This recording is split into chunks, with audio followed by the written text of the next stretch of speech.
Good afternoon, and thanks for choosing my channel. And I'm out for another wild camp tonight, but currently stuck in traffic.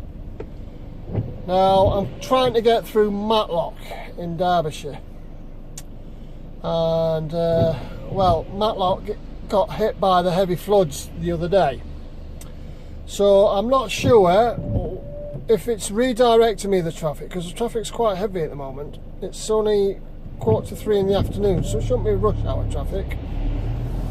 I'm not sure whether you can get through or whether it's just redirecting us because of the floods.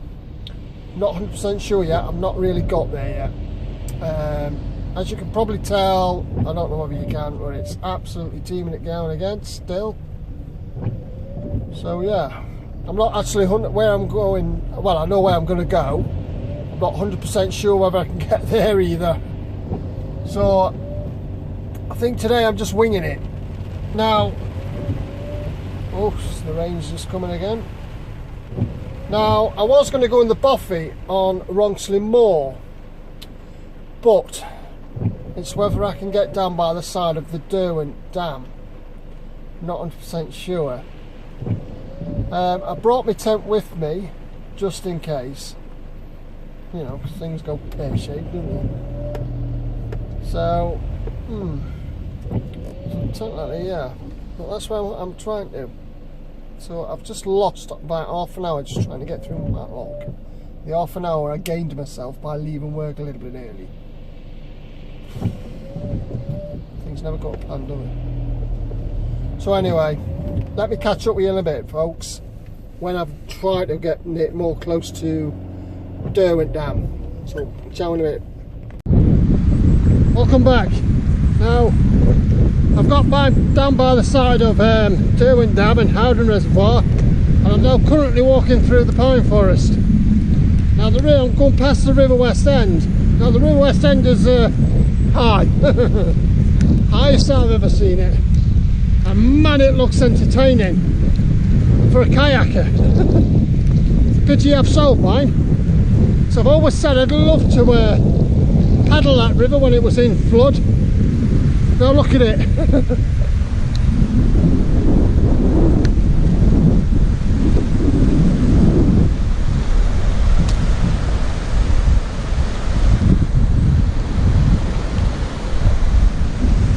A nicest, interesting grade 2.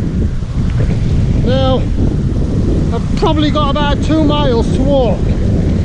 I'm losing daylight like one out because it's about just after 4 o'clock now. So I don't think I've got that much daylight left. As you can probably hear, it's still raining. So I probably won't stop and show you the views on the way up. I'll probably just get up and get out the weather. I'll see how it is. But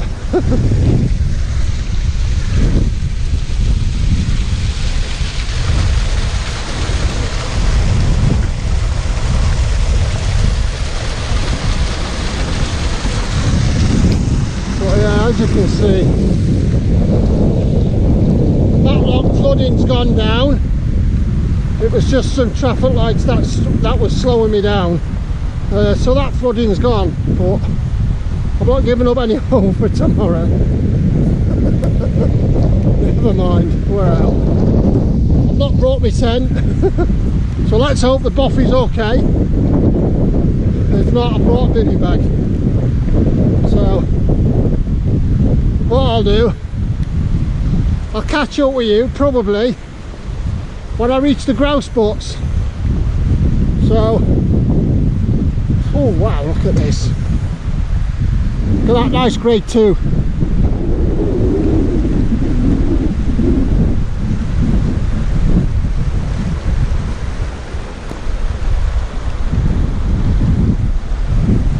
I've never seen the West End this high, never.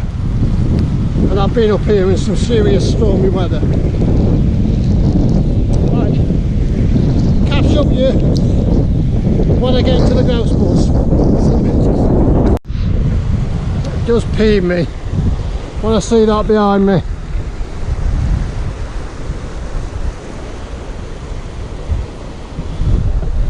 logging. I'm currently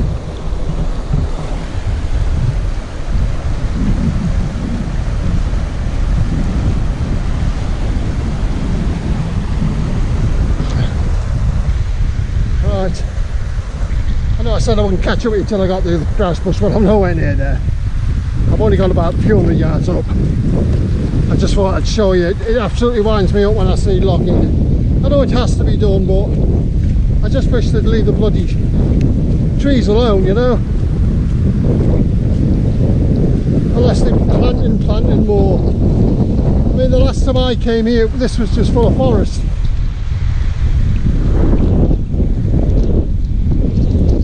That was some years ago.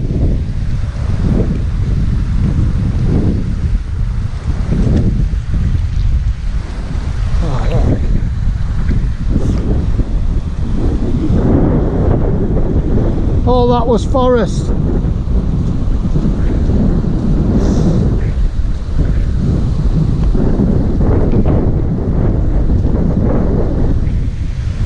I know what people are going to say, that's what trees are planted for, to be used. I know that, it just peeves me off.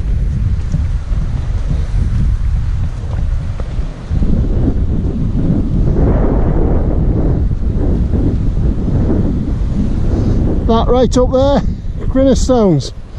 We've got to go all the way up there, round here, all the way up, and then to the right. Probably can't see, it's a bit dark, so catch up with you in a bit. Well folks, we fixed the cabin, just bring it down, take it down. As you can tell, it's pitch black, it's only the light shining on the front. So, let's go to the cabin. We turn the light up.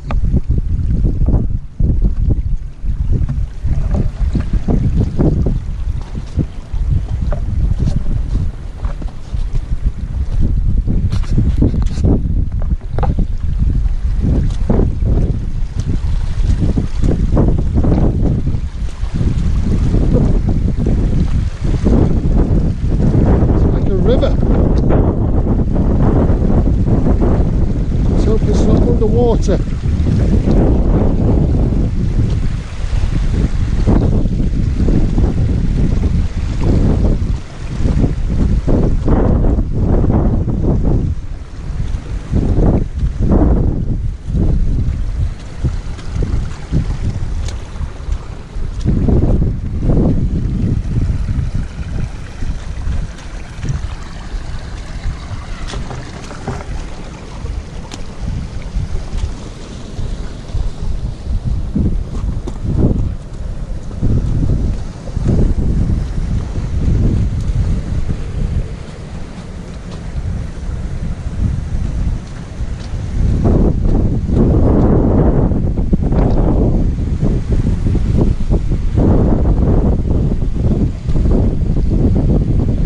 Cabin.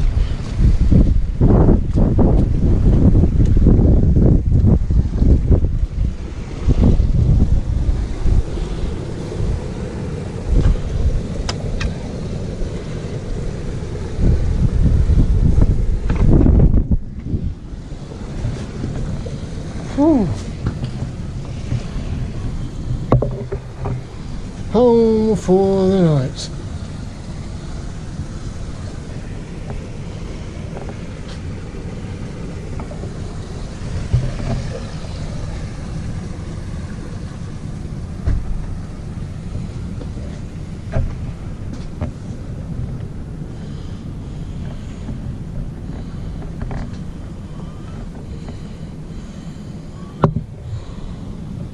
Right, there's bed for the night.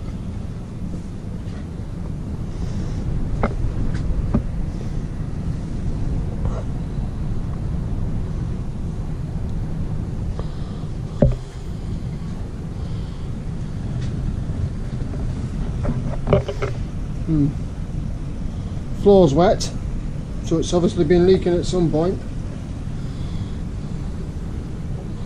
But the walls look dry.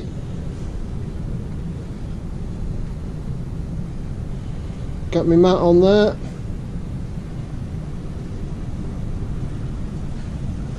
Awesome. Right, let me put my bag down.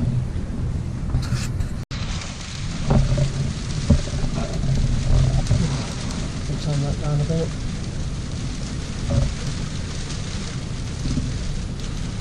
I don't know whether you can hear that.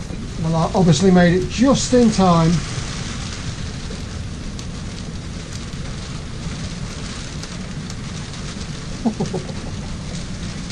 One hell of a storm just come in.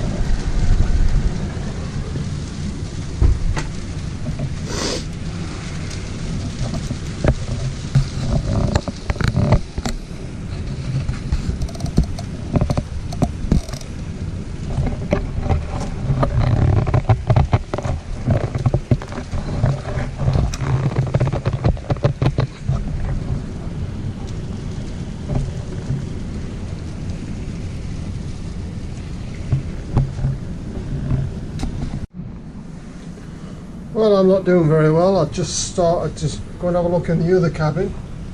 I just dropped my camera light in the water. Brilliant. Luckily, it's still working. Hence what I've got in my hand. But, so yeah, not a good start, is it? The cabin's nice and dry now. Ta-da!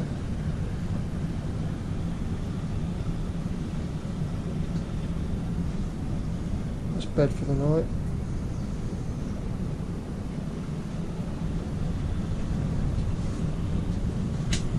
What's leaking there?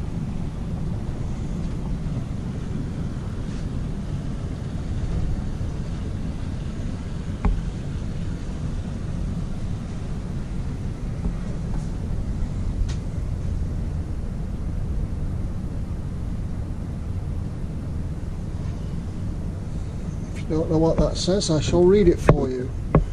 Greetings, safe haven of refuge, as hastily I push open the door, seeking a welcome protection as the snow blizzard sweeps over the moor. Your stony walls, thick and protective, your rickety chairs invite rest. What more can the world's finest mansion provide for a stormy battered guest? The table that stands by the window, it hasn't seen polish in years. Its straw full of basic necessities can banish all hunger's fears. I get out my food and coffee whilst happily munching away, when it walks two other ramblers to shelter on this snowy day. We chat about plovers, curlews, hares, grouse, skylarks as well. The bleak rugged peak has a beauty which only the natives can tell. I glance through the cabin's small window. The sun chased the blizzard away. It's time to get back to the lowlands, the city's not far away. Cheerfully we take leave of each other, on party and say have a good day. We northerners know how to do it, up here by the rough Pennine Way. As I walk through the path, through the heather, to the cabin my thought oft returns. It's provided protection for years, experience and those who must learn. So if you're walking on Wrongsley Moor and come to Lower Small Clough, then pay a visit and remember to preserve it forever I must. Ah, that's nice. May 1979, replaced in October 2003 and again in 2011. Oops. It's nice that other people appreciate things. You sit down. Very often you come to places like this and they're ruined because people find where they are and have piss-ups and whatnot. And that's not what it's all about, is it? It's about enjoying it and having somewhere protective to go and a refuge to go in the snowy blizzard days. or when it's like today when it's weighing it down. So I'm going to have a cup of tea and get some food on the go, possibly get my mat and my sleeping bag out, ready for Sleep I Must Go. Oh, turn into a poet all of a sudden. So I'll catch up with you in a bit, ladies and gents.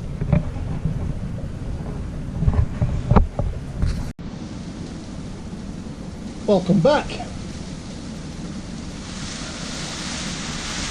And right on cue, the weather comes.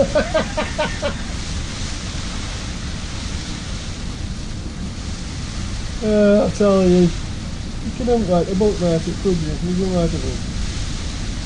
I've made myself a cup of tea. I'm just chilling out right now. I've not got my bagger out like that out, so it's pretty cold. I don't know whether I'm cold because I've been sweating on the way up, or cold because it was raining as well, so my coat's all wet, or raining because it's bloody cold in here. Now it is very drafty in here. It's better in here than out there. And I'd sooner be in here than a tent, quite frankly. At least I don't have to dry it out when I get on. Just spin your hand a little. There you go. Yeah, at least I don't have to dry this out tomorrow. Now, it's a lovely place, this is. It's one of two, I'd like to say bothies, but they're not bothies in the Peak District. Officially they're not bothies, they're just shepherd's huts. Now this one is on Ronksley Moor, and the other one's just up the road near Oyster Clough. Now I've camped in that one, the other one, quite a few times. Not recently though, because the roof's been blown off because of strong winds. What we had strong winds a few months ago. So I don't know whether the roof's back on that one. But I thought I'd come to this one. Now I've been to here quite a few times. I've just never wild camped because it's just not appealed. I always thought the other one was better. What now? You know, this'll do for now. Now the walk up here, I've got to be honest, is a pain in the bloody arse. It's lovely views for when you get, you know, halfway up and stuff like that, where it goes up, and round, you wind, and then it flattens out. And then, depending on the weather, if you're going to say Grinner Stones, which is kind of as I'm sat here to my right, if you're going there, you have to cross the peat bogs. Now, if it's like this, forget it. You'll not get past. You might as well. It's like a quagmire. When it's dry or it's frozen, you can easy, well easy. But not when it's like this. It's like a quagmire. It's a waste of time. But it's a nice walk. Apart from that, apart from the hill, it's a pain in the arse. It's a right lung killer. Never mind. Fit people get it. Now, I wanted to tape the walk up, but it was pointless because I knew for a fact it was going to be dark. So I didn't bother. I thought, what a waste of time. So I just got in here. What else can I tell you? Now, for those people that know this area, will know that it's a lovely area. Those people that don't know this area, this is part of between. I think this is Sheffield. I'm not sure. I'm not sure whether this comes under Sheffield or whether it comes under Derbyshire. I think it might be just on the border as such of both of them. I think it's in Sheffield. This area, border of Sheffield and Derbyshire, like. But as you're looking at this bothy, shall we call it a bothy? Straight in front of me, where if I go head back to where I come from, and went straight over, you go over Grinner Grain, which is a nice gully, where the River West End runs through, and then you go over that, that's all Portmore, and then you go over there, and there's the A57, Snakes Pass. If you follow that, it takes you to Glossop, and if you keep going over the road, you've got Kinder Scout. lovely Kinder Scout. But if you get to the top of the ground ports and look straight ahead of you, you've got a big mountain area. That little mountain area on the right, sorry, on the left as you're looking at it, you've got granite stones. And then on the right you've got barrow stones, and then underneath that you'll see another little mound. That's a round hill, I think, and there's quite a little there's a feature on there. It looks like a seat. Maybe somebody's just randomly built it, or whether it's there for a reason, I have no idea, but it looks old. So yeah, and then behind me, just this way, you've got Howden Edge. Now I've camped at Howden Edge. I wouldn't like to say it was successful, because I've not had one I've camped 4 times on there, all different locations, and 4 times all been damn bloody unsuccessful in some way or another. I went to Marjorie Hill, got flooded, had to come down at 3 o'clock in the morning because my tent was flooded. Oh, it was just a nightmare, just a nightmare. I've not had one successful wild camp on Howden Edge, so I kind of stay away from there. They don't like me, I don't think. But never mind, there's plenty of other places. Plenty other. So yeah. So yeah. So anybody come in this area, give this place a nice pop in. You'll enjoy it. It's a nice little place. Have to do that. So yeah. So right, we're just going to chill out now. Probably have a bite to eat or something. We'll catch up with you later. See you later. Hey up, folks. Well, I'm back at my van. Unfortunately, something's come up and I've had to hot foot it back home. So here I am. Apologies for not finishing off my video or and whatnot, but unfortunately I've got to go home. So sorry, but that's the way it is. So thanks for watching my videos. Keep on wild camping, and I'll catch up with you on my next one, and hopefully I'll get to finish it. Sorry, bye bye.